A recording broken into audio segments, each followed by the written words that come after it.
punto que vimos anteriormente?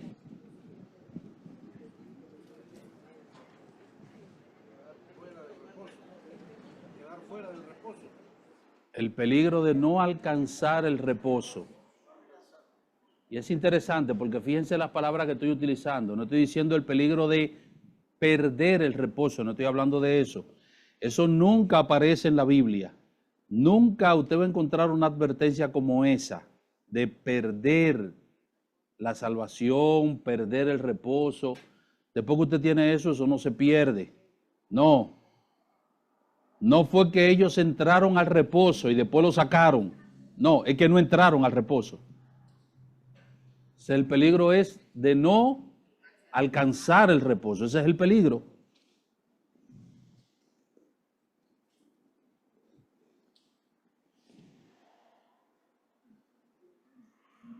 ¿Y por qué debemos temer? ¿Por qué?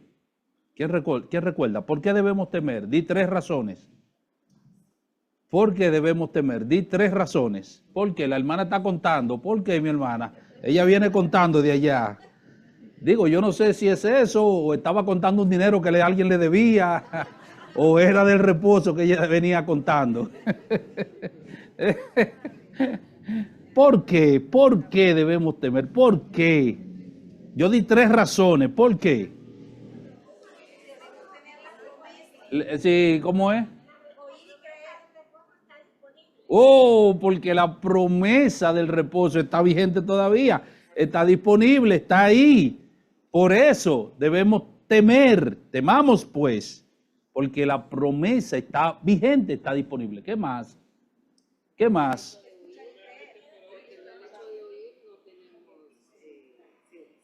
Porque el hecho de oír la palabra de Dios no garantiza el reposo. Y esa gente que se pasa la vida entera oyendo y viene y se sienta y oye, y oye, y oye, y oye, está fuera del reposo. Porque no es oír la palabra de Dios. ¿Por qué debemos temer? En tercer lugar, ¿por qué debemos temer? Sí, mi hermana, ¿por qué? Porque una mera profesión de fe no garantiza el reposo. No, pues yo levanté la mano y pasé al frente. Sí, la que fue sembrada en pedregales, estos son los que oyen la palabra de Dios y al momento, ¿qué hacen? La reciben con gozo, pero su gozo es de corta duración. Cuando viene la prueba, luego tropiezan por causa de la palabra. No tiene fundamento. ¿Ven? No tiene fundamento. Así que vimos en primer lugar el peligro de no alcanzar el reposo. Veamos en segundo lugar la naturaleza del reposo. ¿De qué reposo el Señor nos está hablando aquí? ¿De qué reposo? Al pasar a la sección de los versículos 3 al 10, es muy evidente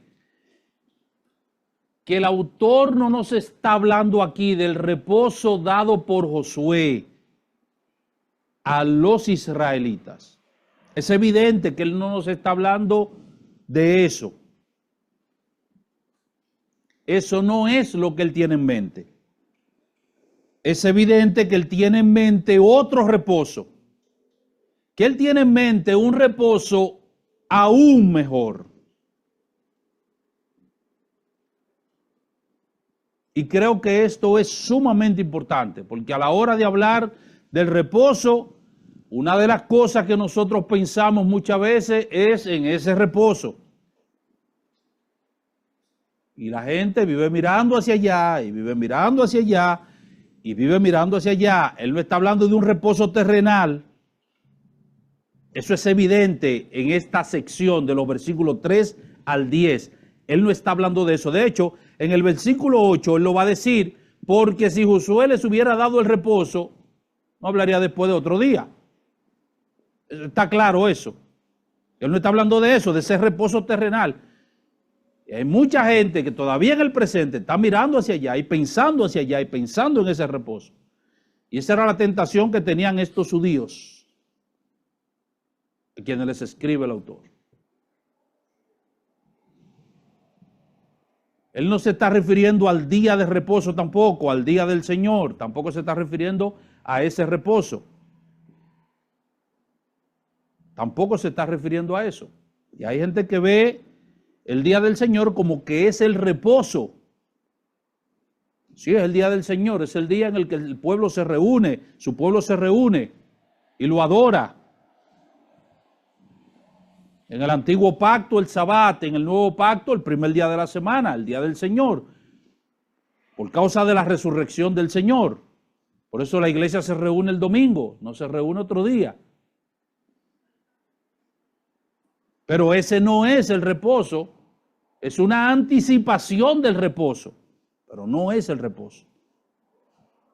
Permítanme dar varios argumentos que el autor nos ofrece aquí. En primer lugar, la palabra griega que se traduce aquí, reposo, obviamente que no está haciendo referencia a un reposo terrenal. No está haciendo referencia a eso. Esa palabra transmite la idea básica de cesar de trabajar o de ejecutar cualquier tipo de acción. Es parar de hacer lo que se está haciendo, ya sea una acción o ya sea un esfuerzo. Y de hecho hay dos palabras, debo aclarar aquí en el pasaje, dos palabras griegas que se usan para reposo. En todo el pasaje hay una palabra que se utiliza para reposo, que es la que acabo de describir, pero en el versículo 9, la palabra que se traduce ahí, reposo, es una palabra diferente. Es la palabra que hace referencia al reposo sabático. Ahora, mi punto es que ambas palabras no están haciendo referencia a un reposo terrenal material. Ese es el punto. En segundo lugar, el segundo argumento es que se nos dice que los creyentes entramos en ese reposo. Versículo 3. Pero los que hemos creído entramos en el reposo. De la manera que se dijo, por tanto, juré en mi ira, no entrarán en mi reposo, aunque las obras suyas estaban acabadas desde la fundación del mundo. Si el autor estuviera haciendo referencia al reposo de Josué, al reposo terrenal, ¿cómo es que nosotros los creyentes entramos en el reposo? Digo, ¿algunos de ustedes viven en Canaán? ¿Algunos de ustedes viven en Palestina? No, no se está haciendo referencia a eso. Y dice que nosotros entramos en el reposo. En tercer lugar, este reposo claramente, dice el texto, es el reposo de Dios. El reposo de Dios, no el reposo de Josué, el reposo de Dios, versículo 4. Porque en cierto lugar dijo así del séptimo día, y reposó Dios de todas sus obras en el séptimo día. Y está citando aquí Génesis, o haciendo referencia a Génesis capítulo 2, versículo 2. Cuando Dios concluye su obra de creación, ¿qué hace Dios? Dios reposa. Él cesa de su obra de creación. Dios nos sigue creando. Él todo lo creó en 6 días y el séptimo día reposó de su obra de creación. Eso es lo que le está diciendo. Y está haciendo una analogía ahora del reposo de Dios con este reposo para decirlo. Este reposo es el reposo de Dios, así como Él reposó. Eso es lo que le está haciendo. En cuarto lugar, este es el reposo eterno que nosotros recibimos por la fe en Jesucristo. Versículos 5 al 10. Y otra vez, aquí no entrarán en mi reposo. Por lo tanto, puesto que falta que algunos entren en él, en el reposo, y aquellos a quienes primero se les anunció la buena nueva no entraron por causa de desobediencia, otra vez determina un día, hoy, diciendo después de tanto tiempo, por medio de David, como se dijo, si oyereis hoy su voz, no endurezcáis vuestros corazones, porque si Josué les hubiera dado el reposo, no hablaría después de otro día. Por tanto, queda un reposo para el pueblo de Dios, porque el que ha entrado en su reposo, también ha reposado de sus obras como Dios de la suya. ¿A qué reposo se está refiriendo el autor aquí? Debo reconocer que no es de fácil interpretación lo que estamos diciendo aquí, no es tan sencillo, pero no creo que sea tampoco algo como para que no podamos entenderlo. ¿A qué él se está refiriendo aquí? Él se está refiriendo al reposo eterno que Dios nos ha concedido a nosotros por la fe en Jesucristo. Esto significa que en Cristo se acaban los esfuerzos propios en lo que a la salvación se refiere. Quiere decir que se terminan los intentos de agradar a Dios por nuestras propias obras, por nuestros propios medios, por nuestros propios esfuerzos. El reposo de los santos es un descanso en la gracia de Dios por la fe en Jesucristo. Ese es el reposo. Un reposo que comienza cuando nosotros nos entregamos a Jesucristo y termina en la eternidad. O si quieren ponerlo de otra manera, un reposo en el que nosotros entramos cuando recibimos a Cristo por la fe y lo vamos a disfrutar en toda su plenitud cuando Cristo venga por nosotros. Pero comienza cuando nosotros nos entregamos a Cristo. Vayan a Mateo capítulo 11. Evangelio de Mateo capítulo 11, versículo 25 y siguientes. Mateo capítulo 11, versículos 25 al 30.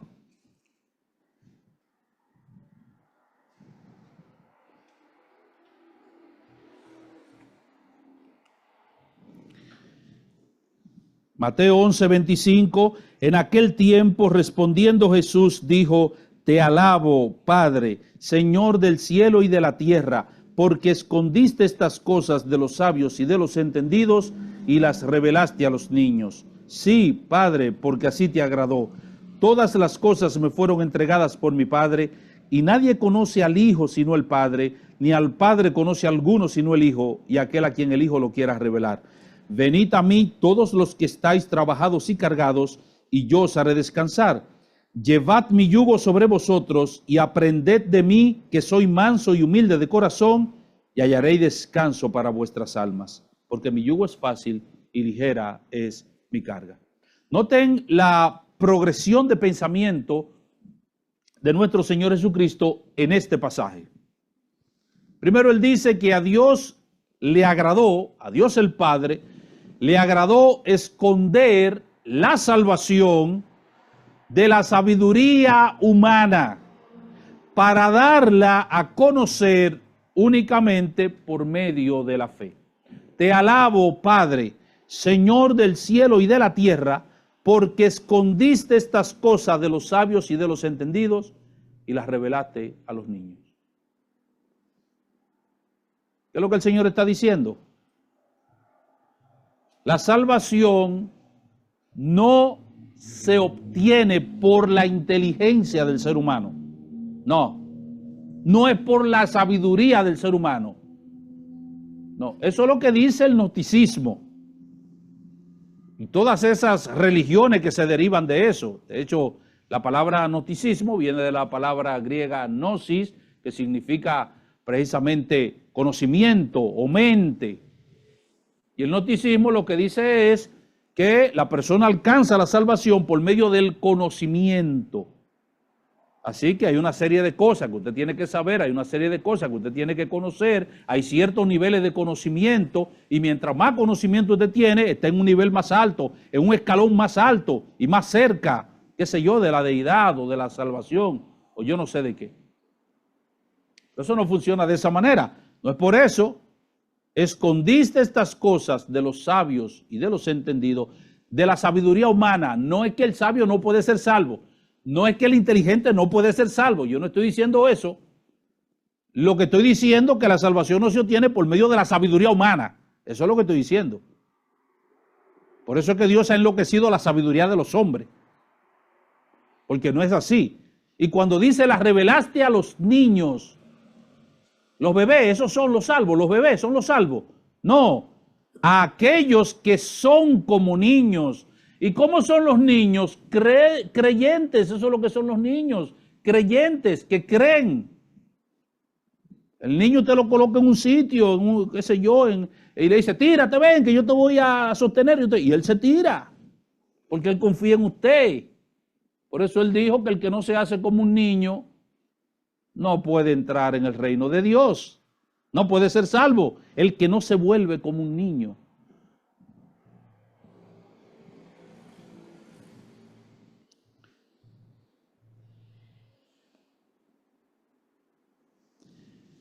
Las personas son plenamente conscientes de su pecado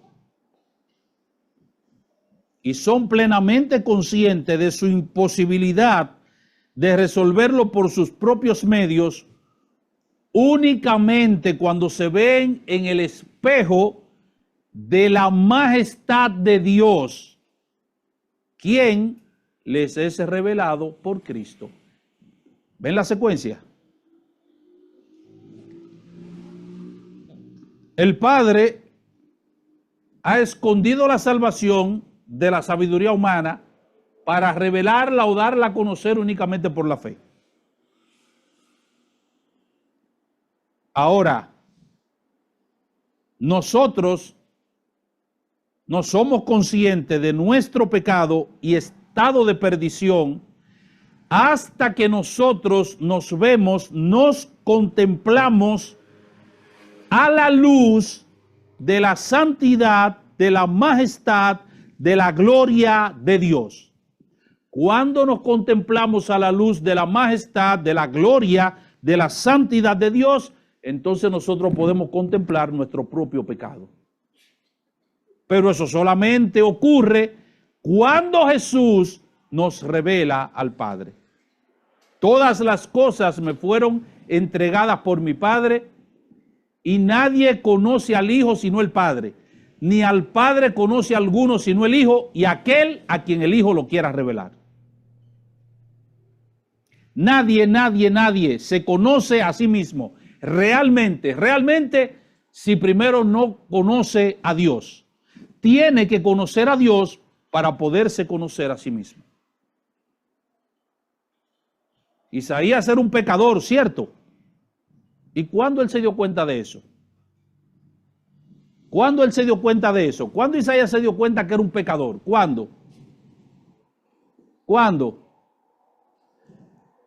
Cuando se contempló a la luz de la santidad de Dios, de la gloria de Dios. Entonces dije, ay de mí, que soy muerto. Pero tú eras muerto hace mucho. Ahora te diste cuenta. ¿Por qué? Porque se contempló a la luz de la gloria de Dios. Pedro era un pecador, ¿cierto? ¿Cuándo Pedro se dio cuenta que era un pecador? ¿Cuándo él fue plenamente consciente que era un pecador? ¿Cuándo? ¿Cuándo? ¡Oh! Con aquella pesca milagrosa. ¿Lo recuerdan? Con aquella pesca milagrosa. Con aquella pesca milagrosa se dio cuenta que estaba delante del Dios hecho hombre. Ahí fue que se dio cuenta. Apártate de mí, Señor, que soy hombre pecador. Pero tú eras pecador hace mucho. Ahora fue que te diste cuenta, no me digas. Pero hace mucho que tú eras un pecador. Hoy ahora fue que te diste cuenta. Ahora te enteraste.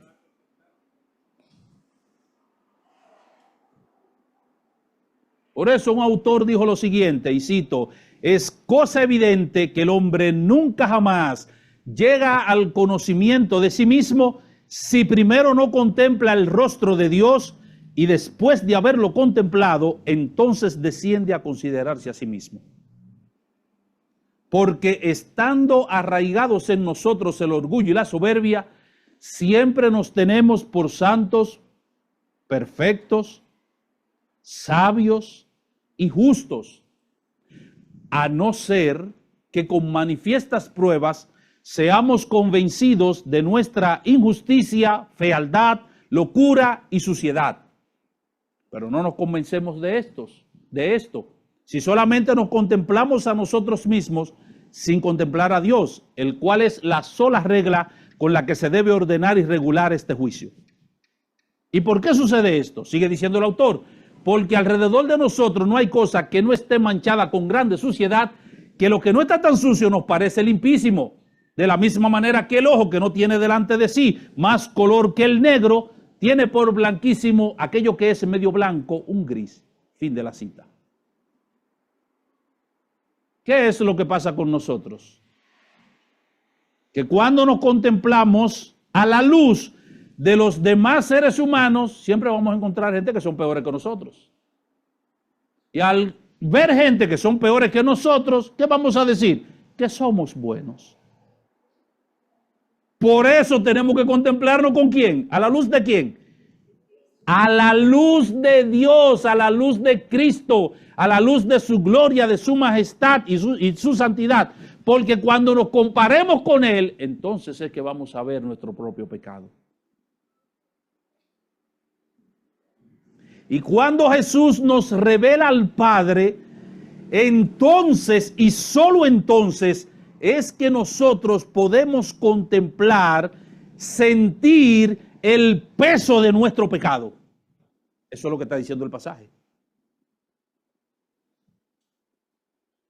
Claro, eso no es lo que la gente interpreta muchas veces. Oh, si tú estás cansado del trabajo. Oh, si tú estás cansado de los vicios. Si tú estás cansado de las mujeres. Si te cansaste de las mujeres. Oh, si tú te cansaste del alcohol. Ven a Cristo. No, no es eso lo que el Señor está diciendo. Eso no es lo que el texto está diciendo. Cuando Cristo nos revela al Padre, entonces nosotros sentimos el peso de nuestro pecado. Nos vemos tal cual somos, pecadores y que no podemos hacer nada por nosotros mismos para resolver ese problema. Y entonces, y solo entonces, nuestra única opción, nuestra única escapatoria, ¿cuál es? Ir a Cristo. ¿Ven? Todas las cosas me fueron entregadas por mi Padre. Y nadie conoce al Hijo sino el Padre, ni al Padre conoce a alguno sino el Hijo, y aquel a quien el Hijo lo quiera revelar. Y cuando el Hijo le revela a alguien al Padre, entonces siente el peso de su pecado y no te preocupes, no desmaye. Venid a mí todos los que estáis trabajados y cargados, y yo os haré. Llevad mi yugo sobre vosotros y aprended de mí, que soy manso y humilde de corazón, y hallaréis reposo para vuestras almas, porque ahí comienza el reposo. Porque mi yugo es fácil y ligera es mi carga. ¿Qué significa eso? Que el yugo de Cristo es fácil y su carga es ligera. El Señor Jesucristo está utilizando aquí una metáfora que su auditorio entendía perfectamente. El yugo era las enseñanzas de los maestros de Israel. Ese era el yugo. A eso era que se le llamaba el yugo. A la interpretación y la enseñanza de los maestros. Todo ese conjunto de interpretación y enseñanza de los maestros de la ley, ese era el yugo que los discípulos tenían que cargar. Ese era su yugo. Y lo que el Señor Jesucristo está diciendo aquí es, el yugo que a ustedes le han puesto los maestros de Israel es un yugo duro, es un yugo pesado. Eso es lo que le está diciendo. Mateo 23, versículo 2. En la cátedra de Moisés se sientan los escribas y los fariseos. Así que todas las cosas que ellos le digan que hagan, háganla y guárdenla. Pero no hagan como ellos hacen, porque ellos dicen y no hacen.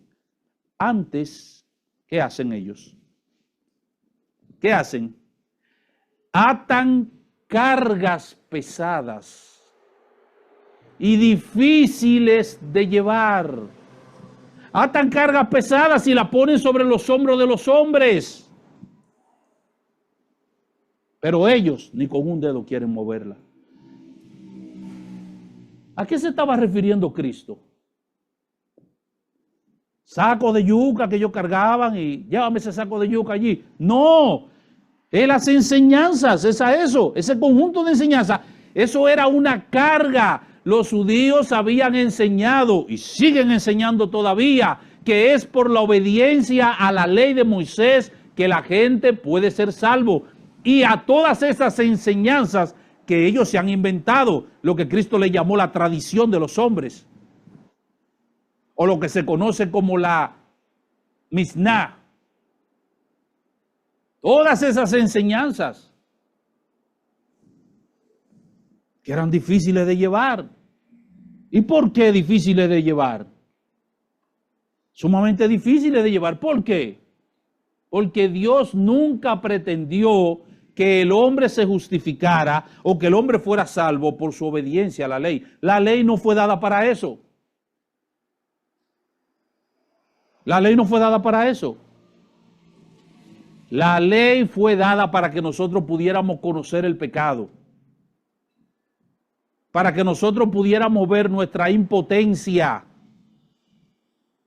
para que nosotros pudiéramos ver nuestra incapacidad de podernos salvar a nosotros mismos por la obediencia a la ley, y de esa manera que podamos ir a Cristo.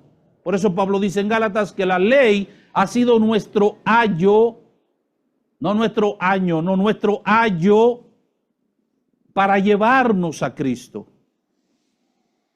Esa palabra ayo es la palabra griega paidagogo, de donde viene nuestra palabra en español pedagogo, pedagogía. ¿Y quién era el paidagogo? El paidagogo era un esclavo de la casa que se encargaba de llevar los niños al colegio, para que lo entiendan. Eso era lo que él hacía. El paidagogo tomaba el niño y lo llevaba al colegio. Y cuando llegaba al colegio, ¿qué hacía él? No se sentaba en una butaca porque él no era un alumno. Dejaba el niño en el colegio y se iba. La ley nos tomó en brazos, dice Pablo, y nos llevó a Cristo. Y una vez que nos llevó a Cristo, bye bye, adiós, porque ya estamos en Cristo. Y en Cristo cumplimos la ley. ¿Ven?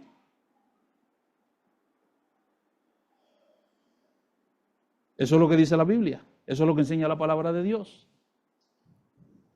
Y lo que Jesús está diciendo ahora, mi yugo es fácil y mi carga es ligera. ¿Y por qué el yugo de Cristo era fácil y su carga era ligera? Porque Jesús no nos dice a nosotros, tiene que cumplir esto para que sea salvo. Porque Él sabe que no lo podemos cumplir. Déjame ponerte un ejemplo de eso. Déjame citarte el sexto mandamiento en el Decálogo. ¿Qué dice el sexto mandamiento? ¿Qué dice el sexto mandamiento en el Decálogo? Éxodo 20:13. ¿Qué dice? No se saben los mandamientos, no han pasado por la Iglesia Católica. Éxodo 20:13. ¿Qué dice? El sexto mandamiento en el Decálogo dice, no matarás. No matarás. ¿Cuántos de los que están aquí han matado a alguien alguna vez? ¿Cuántos de los que están aquí han matado a alguien, aunque sea por accidente? El hermano mató a alguien por accidente, pero fue por accidente. Por accidente, mi hermano. Por accidente. Pues sin querer. Eso no cuenta.